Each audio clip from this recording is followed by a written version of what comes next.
These two suspects have taken the #1 spot on South Korea's most wanted person. They've never been caught for over 15 years now. Are they dead or alive? And if you happen to see these faces anywhere, please contact the South Korean police. I thought that today's video was very important to talk about and share because there's so many foreigners in South Korea now and all over globally, people who do recognize Korean media. These suspects could be in South Korea, they could be anywhere else. Especially as a foreigner living in South Korea, I think it would be an important information for you guys to know. These two individuals do rotate the #1 spot between each other depending on the year. And you guys know in South Korea, it is actually very hard to get around without an ID. Maybe unlike other countries, in South Korea, you need ID to like enter PC rooms, register for things, hospitals, even regular doctors that you want to go to. Other than maybe getting groceries, you need ID to do everything. You guys know South Korea has CCTVs everywhere. Like it is pretty easy to find people in South Korea.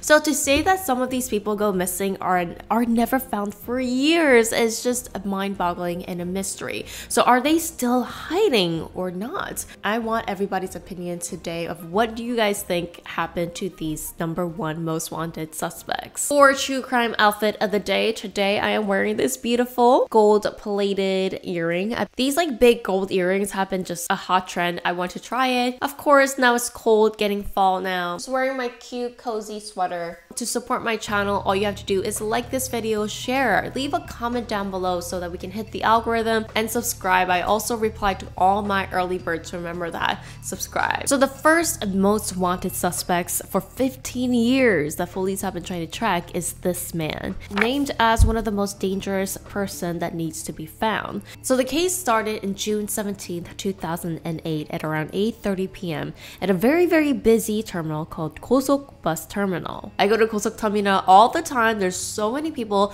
and it is said to be one of the most busiest terminals in South Korea. It's also located in the Gangnam district, so you know it's supposed to be very safe. Lots of people, and it's actually very unusual to hear about any crimes that happen in Gangnam area. On this particular night, a large man would creep on this two couple, a woman named Kim who was 32 years old and her boyfriend 33 years old, and they were seen just walking in this tiny little corner outside of the terminal. There were many witnesses, and in a flash of a second, this man would attack the couple, first attacking the man, stabbing the victim about 15 to 18 times and stabbing her about 17 times. Witnesses called the police right away and all they saw was a pool of blood. Although being transported to the ER in less than 20 minutes, unfortunately the female victim did pass away and the male victim did survive, but he was in critical condition. Now he did have enough consciousness to name the suspect to the nurses, and the name that he stated of the suspect was Hwang Ju-yeon, who turned out to be Miss Kim, the female victim's ex-husband,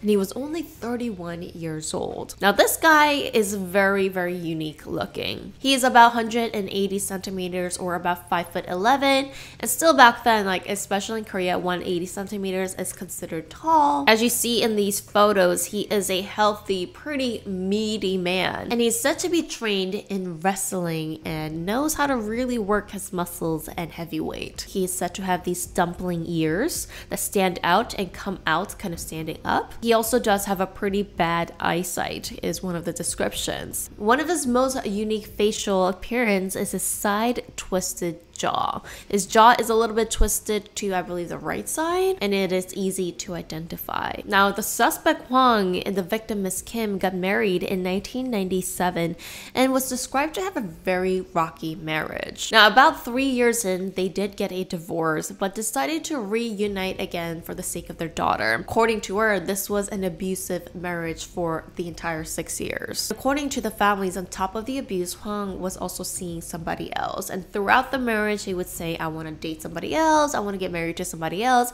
I want a divorce. So finally, after 6 years, in 2003, they would get another divorce, their second divorce, finalizing their separation. And from 2003 to 2007, so from the years that he was married until after he was divorced, he was actually dating another woman. And they were dating for about 4 years, so this was also serious as well. But the side girlfriend of Hwang later stated that she had no idea that he was married.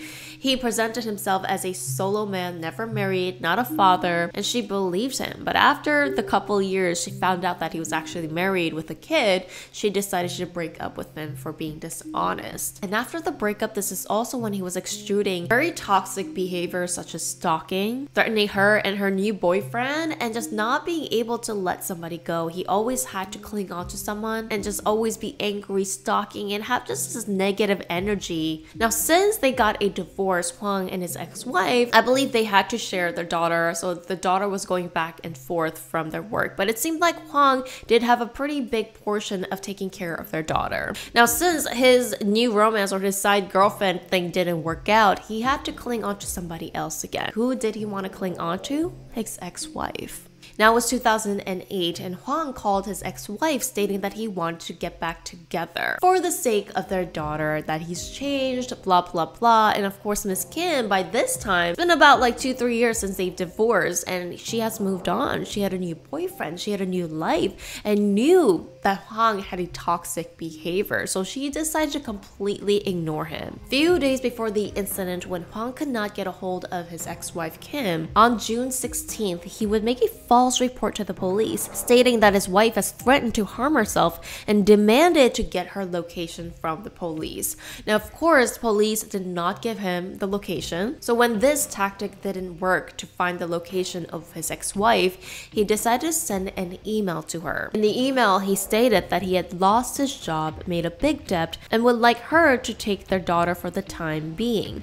He would drop her off at a bus terminal at a certain time and told her to pick her up. He finally get to call Miss Kim for about 13 minutes on the same day, explaining his plan. Now on the night of 17th, he would actually bring his daughter inside of his truck and parked it at Gosok Terminal bus. He told his daughter to wait inside of his truck, and police later, when they found his truck at the parking lot still, in the back of the trunk they would find hammers, bags, knife, shovels. This all proved that he really did have the motive to murder and not just have a peaceful conversation with her, and even found a note where police believed that it would be a plan B to try and kidnap her. He would also wear a wig that day to conceal his identity. Now, police believe that Hwang did not know that she actually had a new man and Kim was going to be with her boyfriend. Now, Kim might have brought her boyfriend just to be safe because she knew that her ex-husband was going to be pretty toxic, and who knew what he would do in that moment.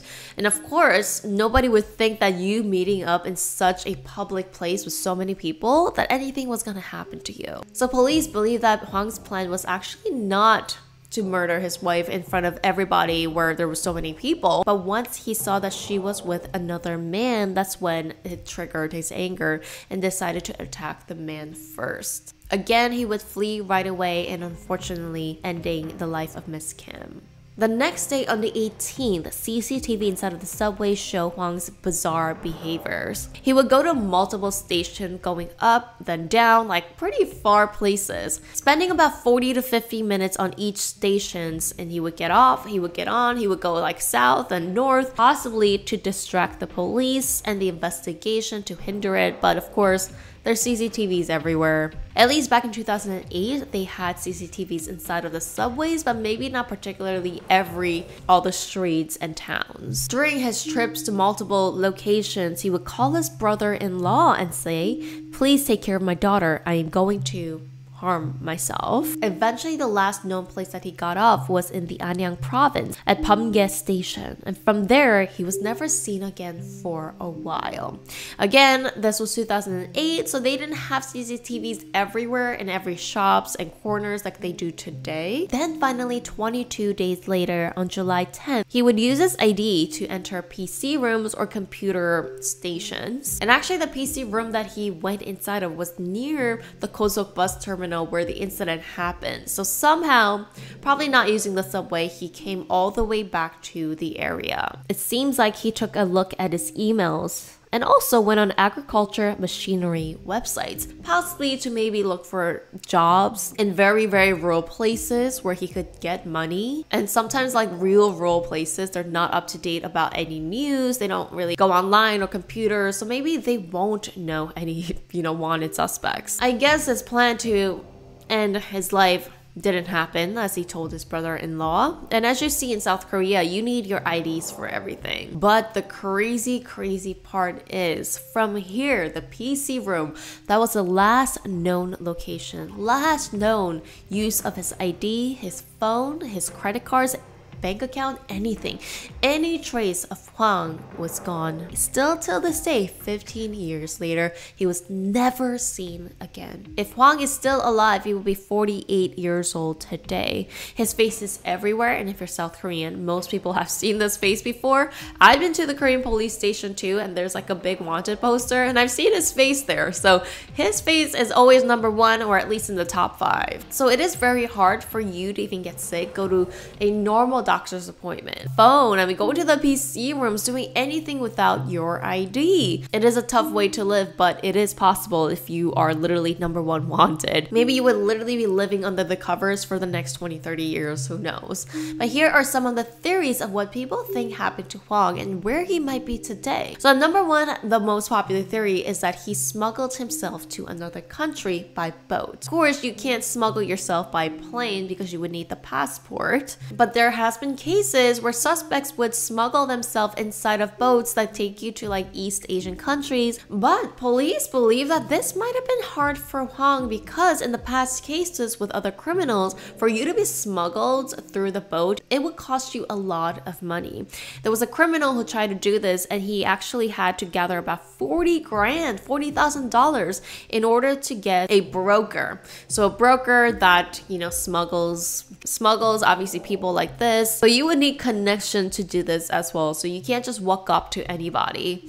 You would need a lot of money and connections, and police looking into Hwang's phone and who he talked to, he has never talked to any brokers. They looked into his bank accounts, any cash that he might have, and he was not a wealthy man or even a man that would have a lot of cash. They say that it is risky for even brokers or even boat owners to get involved into something like this because they can get in trouble as well, and probably would have recognized his face. But at the end of the day, never say never. This is a possibility, but authorities say most likely not. The second most likely theory is that he has completely changed himself and is using a fake ID, laundering IDs, and somewhere still in Korea living with the help of maybe his family or friends. There were criminals who were able to get women to help them because there are some women who like bad boys and literally kept them under covers. When he was last seen in the PC room, I believe he uses ID to get inside of the PC, but he did use a fake ID to register inside of the computer as a guest, and it was proven that he actually used some woman's fake ID to actually register the computer. So this could be how he's living. He totally let go of his phone, bank accounts, everything. Maybe again a family or friend that he really trusted, that one person you need to keep you under the covers for all these years. Also, maybe he's changing his ID every year, every month, who knows. Now it's maybe impossible to track since it's been 15 years and he would be about 49 years old today. It means that he could have changed his appearance a lot because he was in his 30s, a young man, and now to a mid-aged man, you definitely can look very different. Some people say maybe he's living in the mountains literally alone for 15 years and he has never left. It could be possible, but according to criminal profilers, most likely people tend to follow their old habits and personalities. He had a lot of friends and he liked to surround himself with people. He also has done a lot of odd jobs, so he had little skills here and there.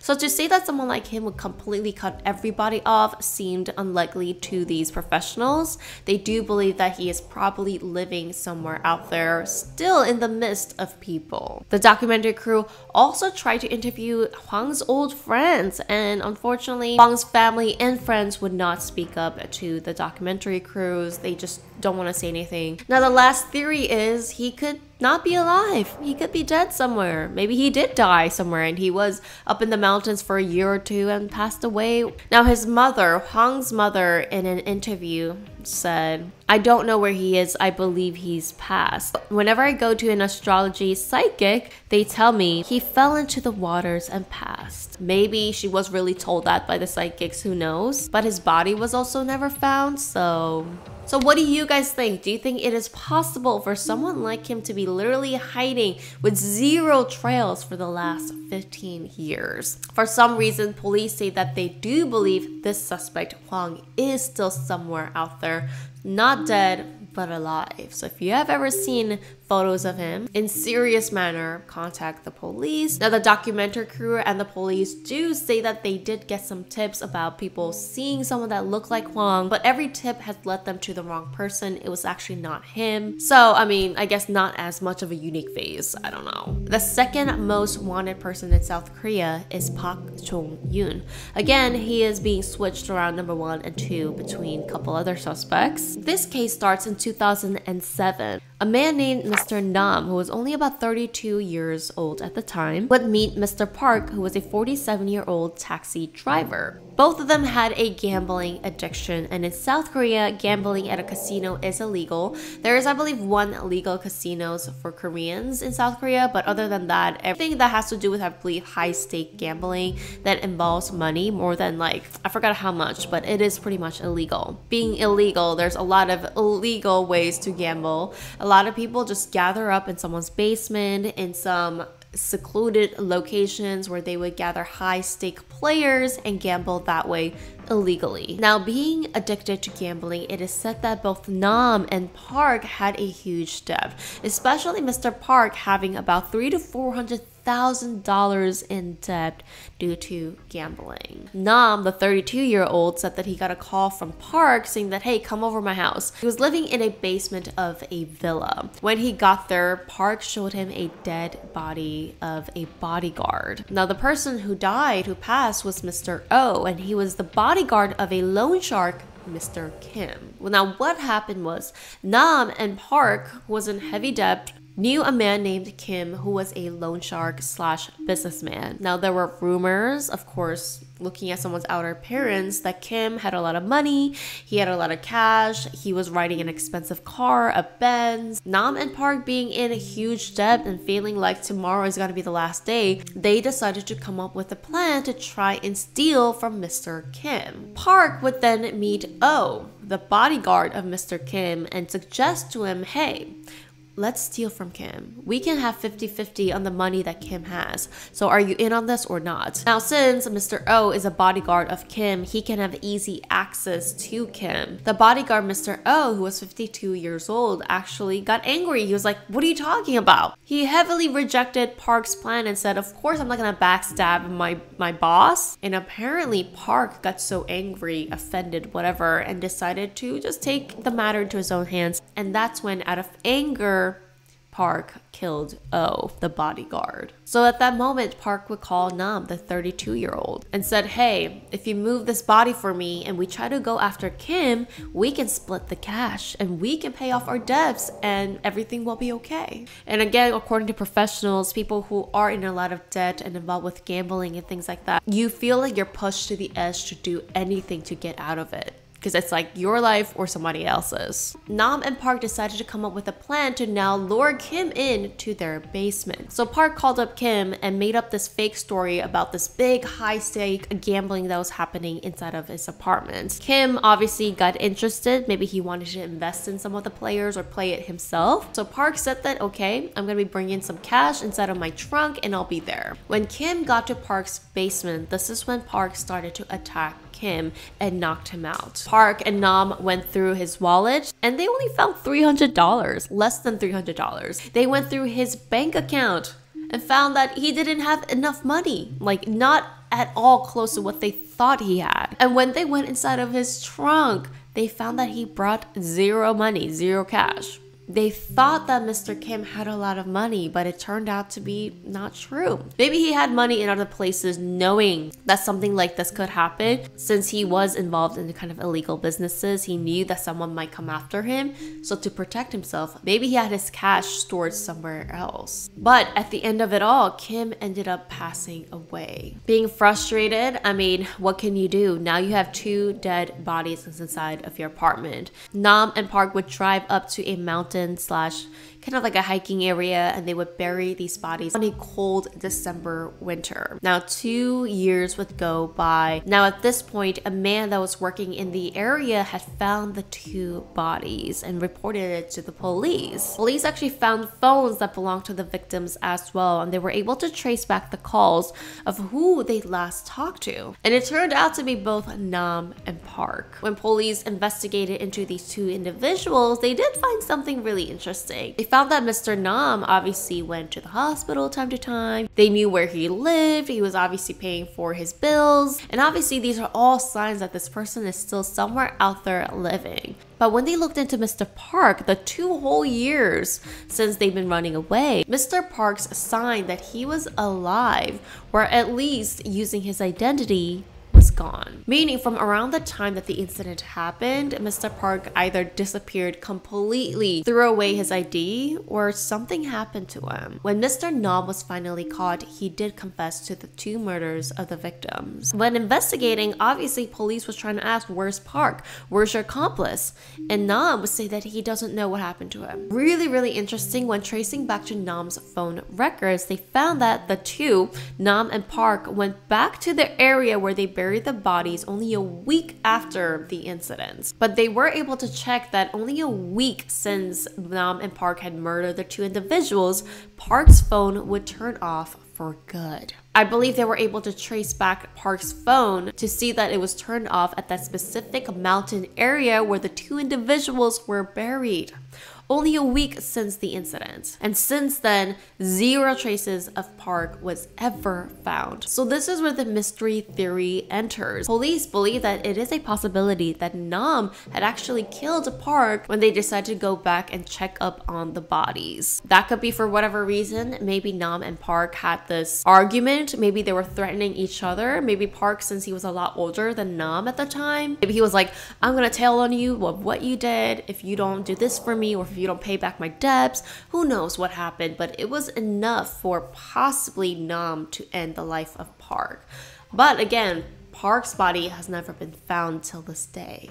So technically, Park is still marked as a runaway, still alive, and that's why his face is still on one of the most wanted posters of South Korea. Or could it be possible that Park just felt so guilty knowing that he had to just run away, that from that day on, he decided to turn off his phone and literally disappeared, never use his ID, never be seen by anybody else? I mean, why didn't Nam do that? It is quite strange that an accomplice like that would just never contact you and just don't know what happened to that person. Investigators say that at one point Nam seemed like he wanted to talk, but he didn't, and at the last minute he did lawyer up, so they can't get any information. Regardless, Nam is in prison for a very long time.